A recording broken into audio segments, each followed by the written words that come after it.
there are any empty chairs, does anybody sit down there and go ahead and move that chair, the stage chair, do that right now.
When we talk about the black family, it's such a large and broad issue. There is many shades of difficulties. There are shades of the people who are existing in those families.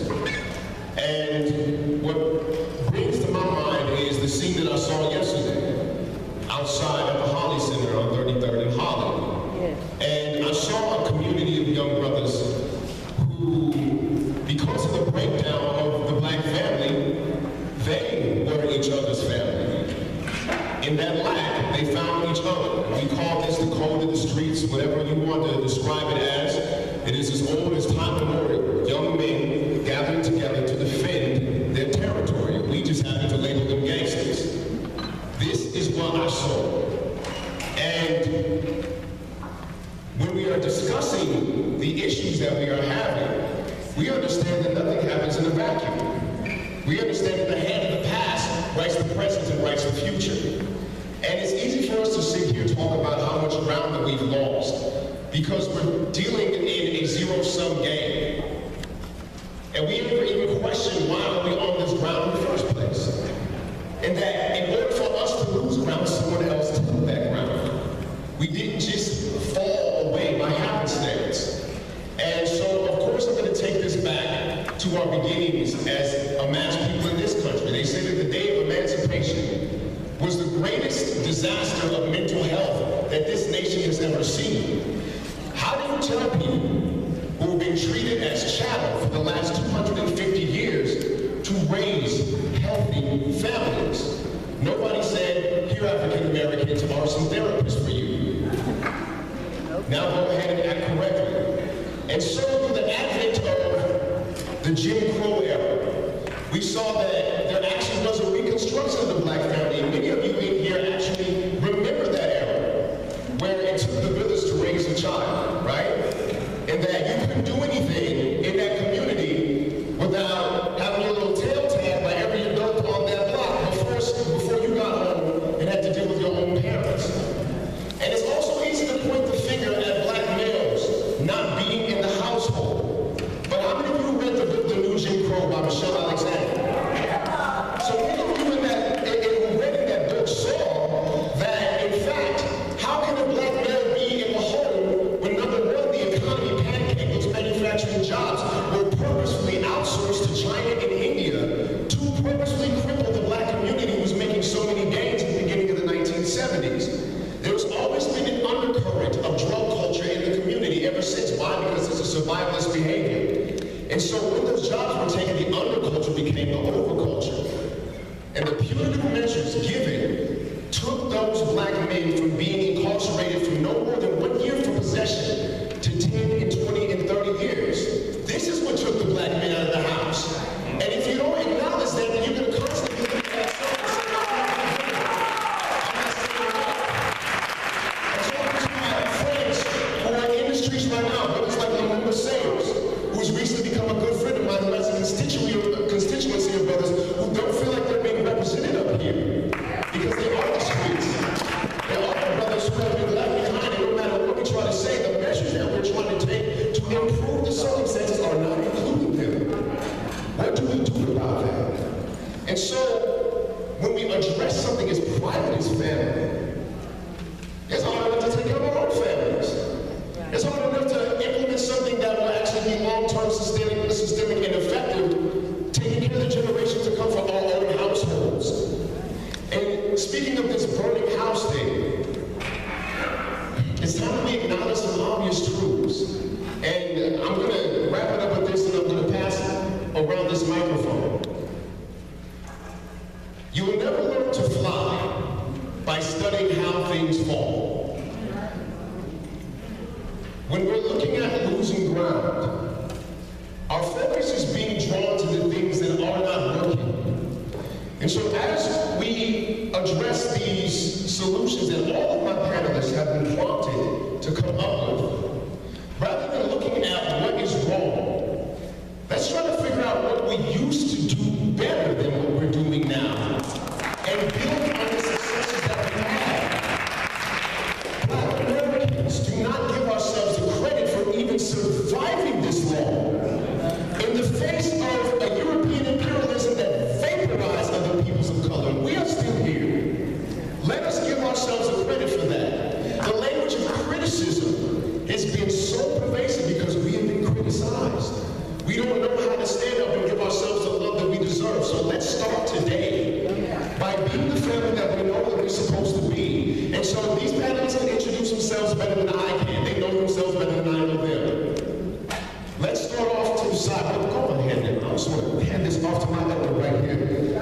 And let's make something happen. Let's make it beautiful. Let's go. Good afternoon. I'm Dr. Anthony Young, president of the Denver Rocky Mountain Association of Black Psychologists. I am Reverend Dr. Marjorie Lewis, president, founder of the Center for Community Excellence and Social Justice. Good afternoon. Robert White, Denver Police Chief. Bob Roosevelt, pastor of Agape Christian Church. Chanel Reed, collaborative member with the Aurora Healthier Beginnings. My name is Quincy Hines. I'm Western Regional Director of Barbershop Talk.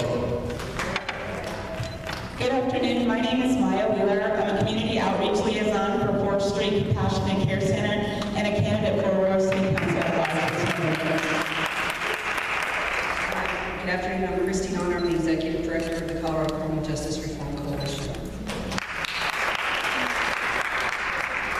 I'm Betty Milner. I'm the Executive Director of Denver's Road Home, which is the City of Denver's 10-year plan to end homelessness. Thank you very much.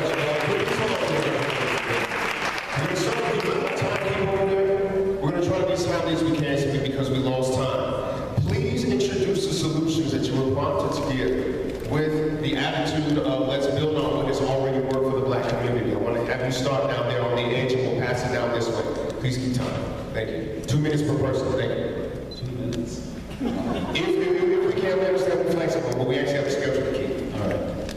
You know, one of the things that I found, I was appointed to this position by the mayor. I've been in it now about 18 months, and dealing with the issues of homelessness and being asked to be a part of this panel, I saw how so many of them correlate to the losses that we've seen through the Losing Ground report.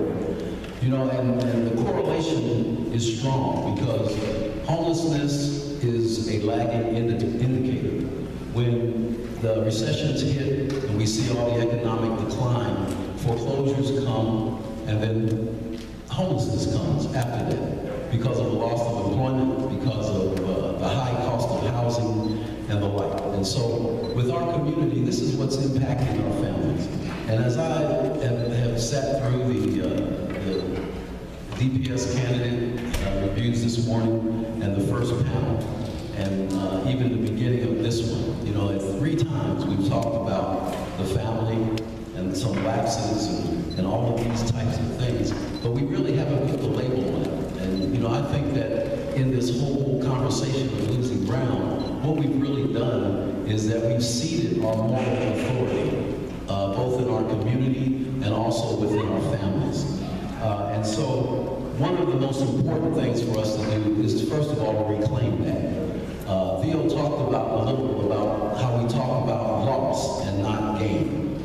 You know, asset-based community development highlights those positive assets in the community, and that's where we need to really draw our attention on those things that we've done well in our community that no one else can come in and do for us. A lot of our moral authority, you know, it's mostly spiritual, some is practical. You know, family relationships, community activities, and those kind of issues. And secondly, a lot of emphasis has been put on college degrees. You know, I believe college is for everyone, but the timing of college may not be the same for everyone. We have a lack in this country. 65% of the skilled trades in this country, people are eligible to retire. And we are not training those folks. And we look at kids when they're in school, and for some reason we give them the attitude. I'll finish in just a second, but I have to finish this. Thank you, sir. We give them the attitude that trades and working with your hands is something lesser. When your heater goes out and that plumber comes, or that HVAC guy comes and charges you that $80 an hour, you don't look at it as a lesson. And so I think it's important for us to get back to the idea that, yes, college is for everybody, and learning is for everybody.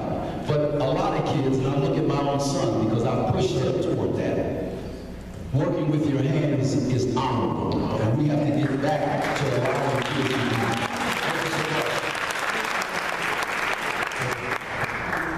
Thank you very much. I wanted to start just with some observations on the report. Because to be honest with you, I read it, the Losing Ground report, and one of the things that was stunningly missing to me was any real critique and connection around mass incarceration and the role that has played. And so I'll point that out there, they're obvious, and I think we need to connect those dots in these kind of research reports. And I want you to know that part of what is fueling the fire is a choice.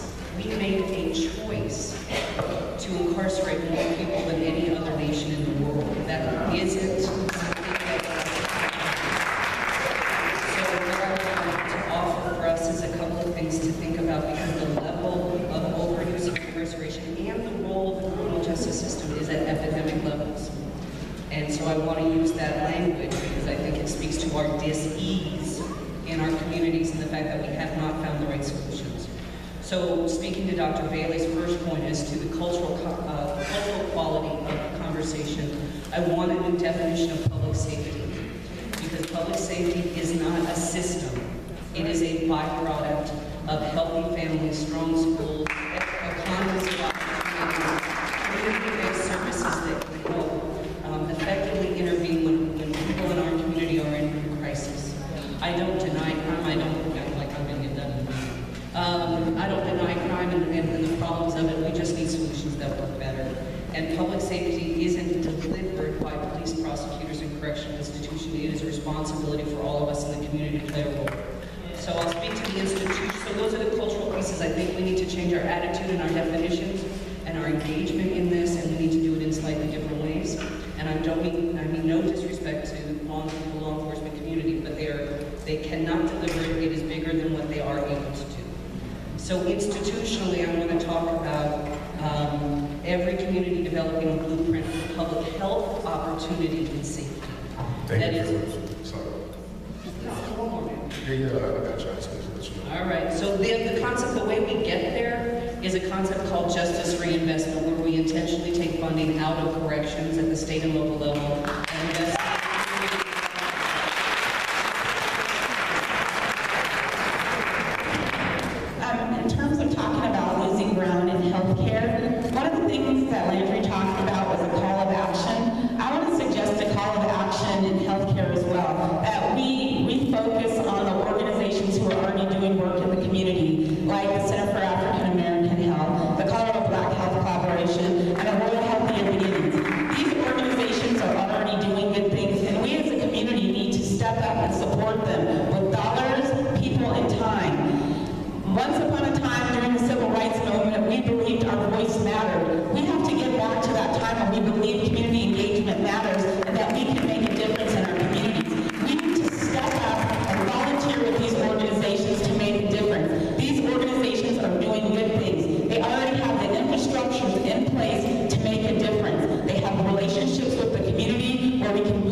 So obviously we understand that black men have been the target for far too long.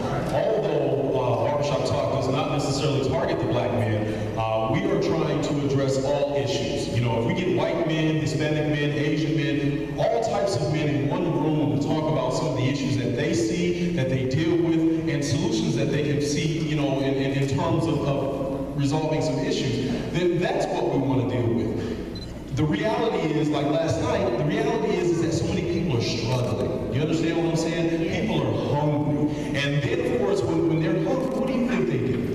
They resort to the primitive nature. I'm going to get mine, even if I got to take it from you. You understand what I'm saying? And so what affects one directly affects others indirectly. So if you're sitting in your, you know, $200,000, $300,000 homes and you don't think that it's not affecting you, think again. From the perspective of health disparities related to infant mortality rates in the African American community, Aurora Healthier Beginnings is a community collaborative that has been established to directly address those rates. And as I thought about one recommendation that I can give to the group today, and sum up everything that Aurora Healthier Beginnings does in the community, is preconception health care. We encourage women and men to participate in their health care. Preconception health care is that time period for a woman when she first starts her menstrual cycle till the end of menopause. You need to be going to see a physician. As we look at the numbers, it's the areas of preconception health where we see the most benefit to our unborn babies as well as our babies who are in the world today. And so part of our mission of Aurora Healthier Beginnings is to reduce risk behaviors such as obesity and focus in on preventive behaviors such as diet and nutrition and taking folic acid, multivitamins, and exercising. It's an empowering movement when you take control of your own health care. So that is my recommendation for infant mortality and taking care of ourselves. I appreciate it. Thank you very much. One of the things that was mentioned previously is the moral authority in the community seems to have drifted. One of the things that I've been involved with for the last 40 years of my life is in one community, 5 Points community, being a part of a local church that develops different kinds of things that the people need. For instance, we have identified that housing and education, health care are all primary things that we need to address. And we have worked forward, housing, working with local communities, faith management, health care, helping to start the Inner City Health Center, working with the Center for African American Health, education, developing the Inner City Christian School, working with ILA for Denver Seminary, the Colorado Christian University, CU, Metro, CCD, to get the folks in the community into education at the levels where they can fit. And then even using the church as a place to have a tutoring program for the kids at the local school level, starting 3rd through 5th grade, middle school, and to be there positively working with the local school, with the college, community college, because unless the morals and the values of our society are put into the children at other areas other than at the educational area where it seems to be illegal to be moral and to be virtuous, the church can't do it. And that's what we've been doing on an ongoing basis. Following through with brothers and sisters coming out of prison, we started Charities House Ministries, and we have, over the last 17 years, worked with those coming out. We've probably done 1,000 caseloads, and recidivism has slowed down as a result of that. So those are some of the holistic things that we've done through the Agape Christian Church to reach out and do development. Thank you.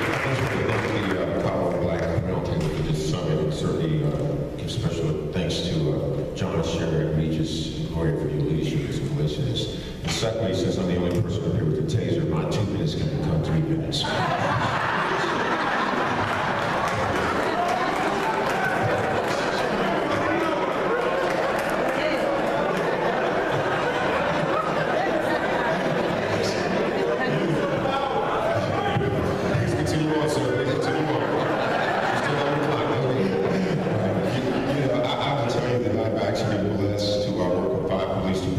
Over the course of the last 20 years.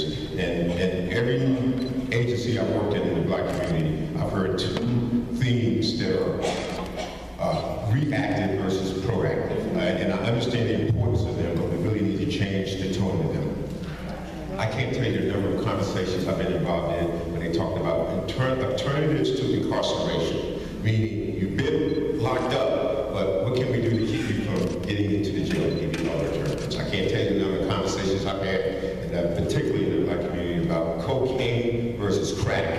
Cocaine is commonly a drug that's used by whites. Crack is commonly a drug that's used by blacks, and the sentencing disparity is much higher for those that use crack versus cocaine. Well, yeah, there's some importance to have these conversations, but how about having the conversations of alternatives to getting into the criminal justice system?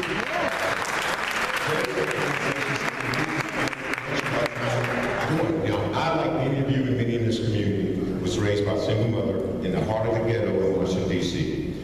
And her task was to keep me from getting into the system. Right. And she did that by finding positive role models, finding healthy alternatives, because as the brother stated earlier, everybody wants to be valued. And if you're not valued by somebody that's looking after your best interest, guess what? You're going to go where someone who's not looking after your best interest, but want you to be part of their game. So, solution is we need to spin the conversation to alternatives to get to people getting into the system, and we need to really respect and understand that part of that needs to happen by having alternatives to the system and having our young people have healthy alternatives, and we all play a critical role in making it occur. Thank you so much, sir. I have a center, but I also hang around a lot of organizations in the public sector. I serve on the Human Services Board, the Welfare Reform Board, the African American Advisory Committee. I was on the G2 committee for the public safety. Remember that, Chief? So I have been around a bit, and I've looked. And, you know, I think when we were in one of our African American Commission meetings, I said, you know, it seems like this whole thing is being staged. Because when you look at human services, and you look at criminal justice, and you look at education, it just seems like this whole thing has been staged.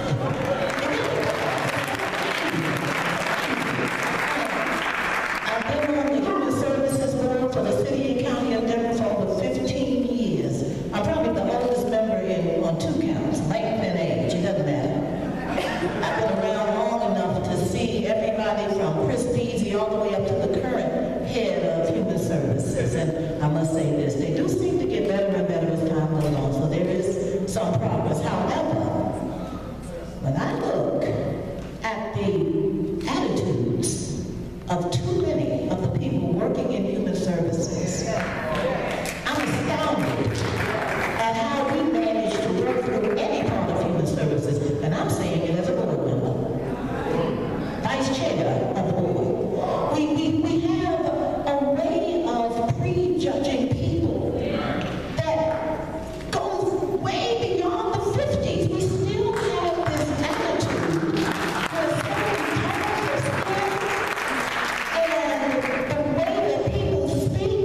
have to even get into a discussion about that. So there is a whole moral component there. I saw 4 boys one day, they were driving down the street, and everybody else would get stopped and get a ticket, but these 4, they took them out the car, sat them on the curb, kept calling the headquarters, I guess, to see if there was a report. And when they looked like they ran out of things to do, I told my assistant, put your camcorder on, I'm going on down there, put your camcorder down. And I went on down there, and then my better judgment, I just leaned up against the wall and looked at them. Well, one of them turned around and said, yeah, baby, I'm right here. Then 4 of them, I said, we're right here. And then a policeman turned around and said, yeah, we're right here. After it was all over, we went up, they didn't even get a ticket, and they were about to complain about the inequity. And I said, no, you had no business making that left turn, but you shouldn't have made it. All right, sister. That's an issue. Got one more.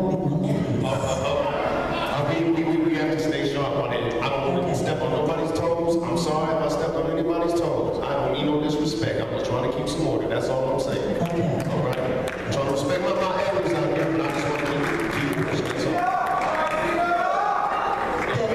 The post-traumatic slavery disorder, we as black people know how to sing songs in a strange land. And we need to remember that as we move on.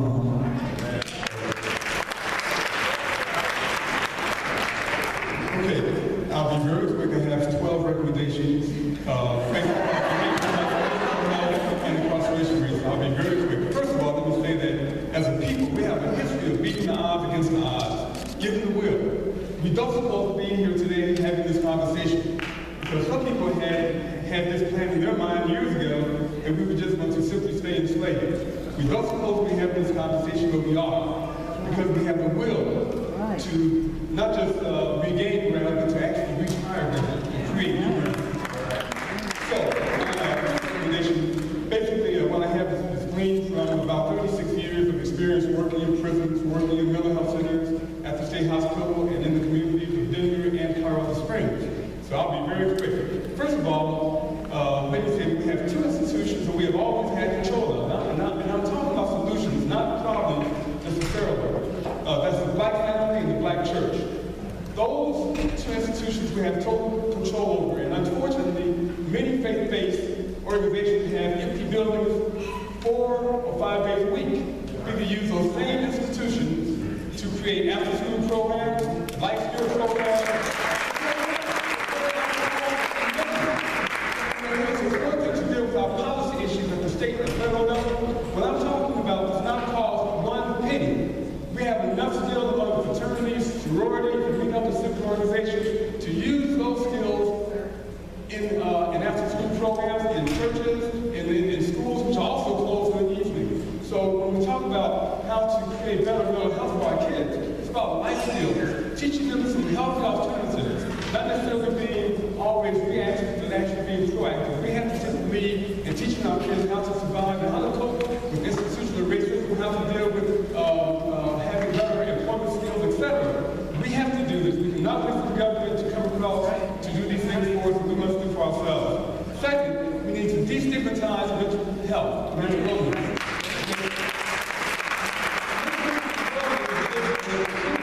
There's a simply point. You have someone who's not very mentally healthy, to someone who's very healthy. When I was growing up in Chicago, there was no one in my neighborhood that was ever psychotic. I'm Susan had a nervous breakdown. She was not psychotic. We need to totally destigmatize mental illness because all of us are at various degrees of mental wellness. And we all face depression and so quickly, we need to avoid toxins. We need to avoid toxic people. We need to avoid drugs, alcohol abuse, etc. And last but not least, we need to make sure that we re-embrace those returning citizens who are coming back to our communities from the gated communities. Okay, these are our brothers, our sisters, our mothers, our neighbors. These people need to be given the opportunity to have better opportunities for reintegration for housing, employment, behavioral health, so that we can effectively bring them back into our communities, because only 3% of all people incarcerated in Colorado are going to stay in prison. The other 97% are coming back to our communities, and we need to be ready to be embraced because these people are us. Thank you so much. I'm going to spend up all the time keeping very grateful, because I think now we have interjected what we needed to say, the things that have been prepared. And so I was tasked with coming up with conversation topics that actually would kind of strike at the heart of the matter. And I'm probably going to say some things that ain't quite so popular right now. So I'll start off with a story.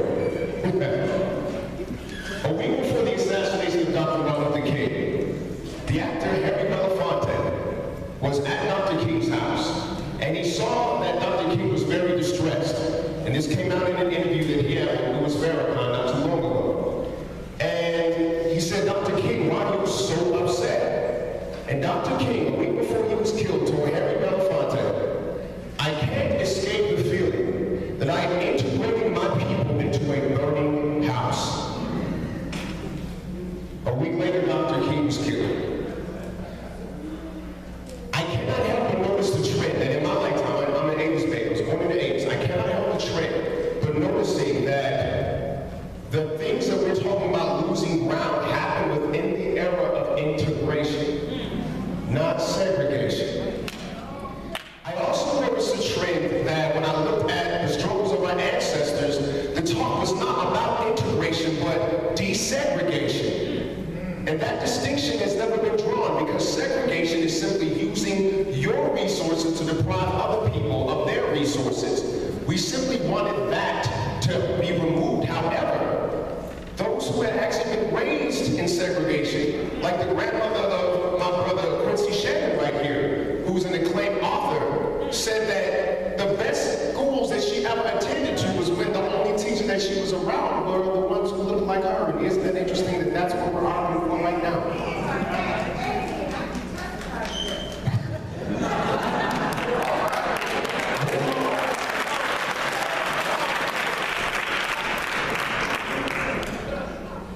I'm going to extend the microphone after this. I want to ask you guys, have you also noticed that in your field, whatever it is, you have been, let's say, noticing a trend that when you try to get with those who are not like you, they tend to look out for their own self-interest before yours? I want to open this up, because this to me is the 800-pound gorilla in the room that nobody's talking about. And I'm going to leave it like that. I know it's about to get thick in here, so we're going to pass this around. Who wants to sit first? I'm opening it up to 3 minutes. You have your hand up. Let's go. I was born across the track way back in 45. And at the time that I was born, there was no such thing in Southern Illinois as integrated schools for us. We had to go 3 miles from where we lived to a segregated school. And the teacher that was there was trained at Lane College in Tennessee. And she came with her own package, and she would go every summer to renew, working on her master's degree. And she brought with her the fundamentals for us in our community to learn how to navigate where we were and how we were, and to, I guess you would say, associate with the ones that were in power. Every year it was customary for us to get the books from across the track to go in our library and to go on our desks. We didn't get the new books that the folks across the track got. But we got a better education because the one that was teaching us cared about us. Not just about our education, but about our socialization, about our family, about our health care, and the ones that came even to make sure that we got our immunization. There was an African-American doctor that had been trained at we had. This was in Southern Illinois. But what you're saying about segregation and the best teachers, I had to to agree with that. And we've tried to do that now, even in Denver, sharing with the children that we have the privilege of working with and telling them about their history. We're not just entertainers and athletes. We are scientists and we are thinkers of magnitude. And we want to share that.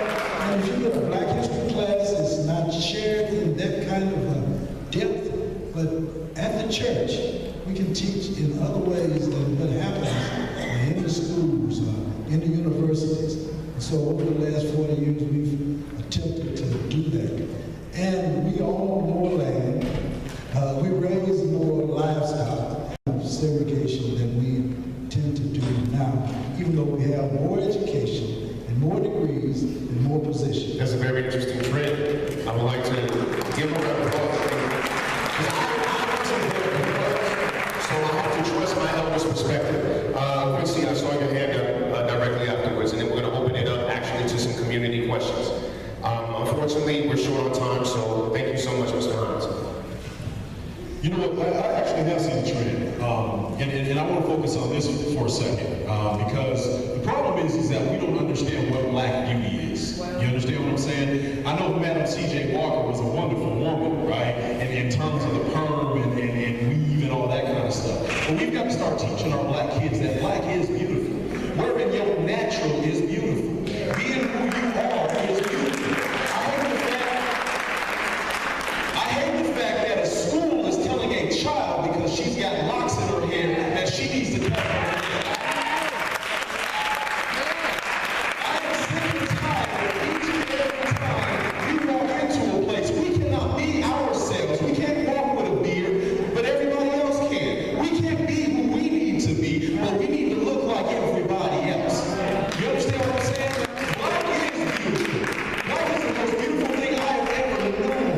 One of the first women to walk this planet was a Black woman. You understand what I'm saying? Was a Black man. So as we look at ourselves and look at our mirror, stop straightening your baby's hair. Let your baby walk natural. You know what I'm saying? Stop trying to change Black and just be Black. Black is beautiful. And let's make it happen. Thank you very much, Mr. And this is why we're so adamant on time. I've been instructed that it is time to open this up to some community talk back. I believe I saw Brother Lamota Sayer step up. And do we have a microphone for that gentleman? Do we have a microphone for him? Yeah, there we go. Thank you so much, sir. How everybody doing today? I got Phil Douglas up here. We're rolling you in the building. Mr. Collins. We got my boy Ghost, he up here, you know what I mean? We got all these programs intact for these kids, so they say.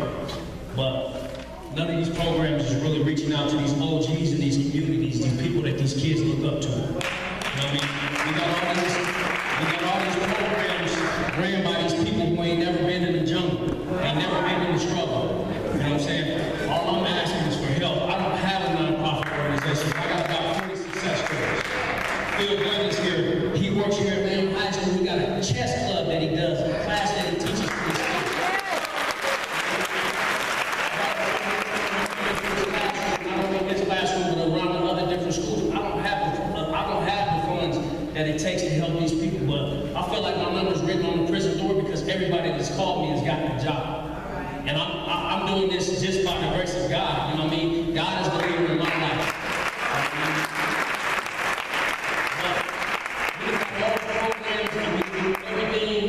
We can have all these programs set. I heard a lot of money yelled out up there, $23 billion on the highway. Man, give us some of that money. Watch, I hire so many people and have them just go through the neighborhood, clear up the neighborhood, and $10 an hour. Just to have something to do. My boy Ghost, he got some advice too. Getting feedback, and after those, we got one more person. Please speak up, sir. I want to know what you got to say. Before I get started real quick, I just want to make sure that I can keep it real with y'all.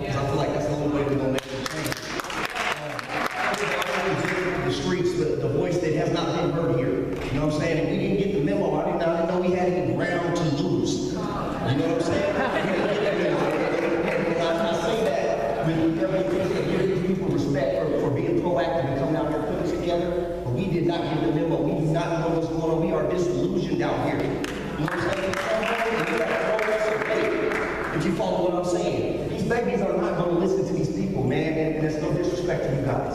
You know what I mean? I've been over 10 years of my life in prison. You understand what I'm saying? These kids, unfortunately, what I say to them is gospel. And it's crazy, but it is what it is. And we can make it, we're here to help. But we need your help to help us. Like I said, we come home. I had every intention. I started speaking with the Prisoners Against Crime program at Camp George West, and I had every intention. I started working on a strategic plan for a nonprofit. When I came home, I had to feed my kids.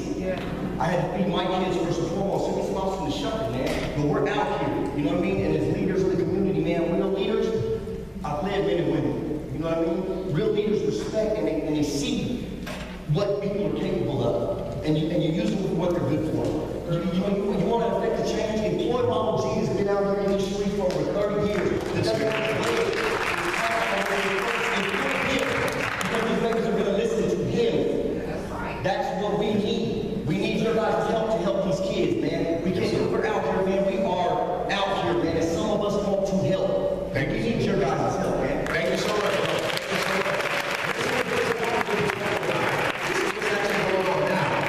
What I'd like to do is open the floor for community recommendations.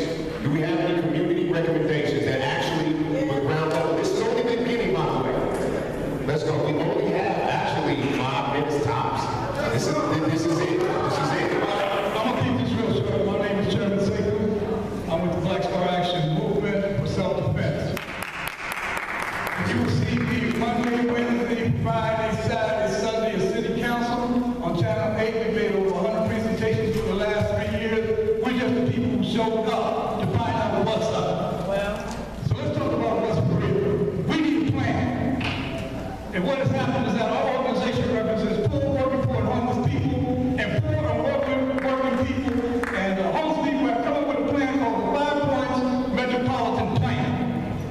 And what it involves is that we set up a city inside of the city and county of Denver, talking about District 8, and turn that into a city within a city with its own governing board that has the power to tax and create bonds, and it's a $65 million project that addresses 7 things. One, a 1/3 rent cap on the residents of our neighborhood. And that includes all of District 8, which is a regional district of the 5 Points, when Ira Davis and Caldwell was here. It goes all the way from downtown or wherever, I-25 to Caldwell Boulevard.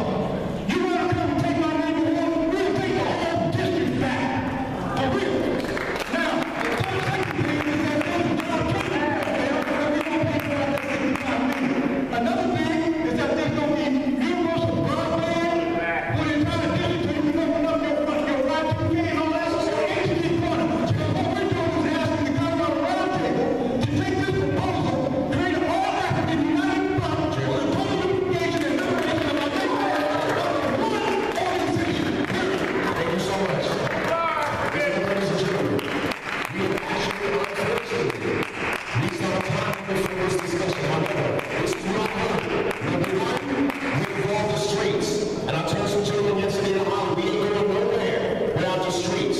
Because no matter what happens in the hood, statistics count for the rest of our statistics. We are inextricably linked to what happens in the hood. Secondly, we actually have to start talking about what he was saying, a city within a city, just like Glendale. That's what he's saying. A city within a city is you control the municipalities and things that are going on within that small area. And so getting behind that actually gives you power and a constituency automatically to argue for the things that you want for. And I don't care what you think about the messenger, that message may actually be something viable.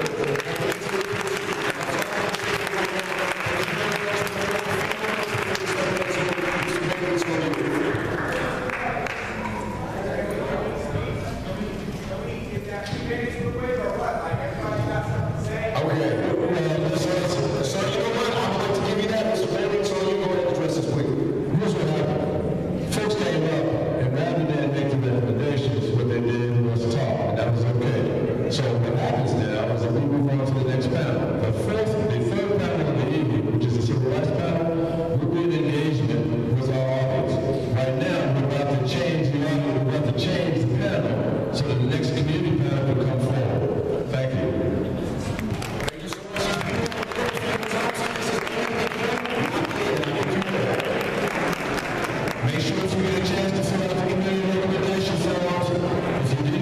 this big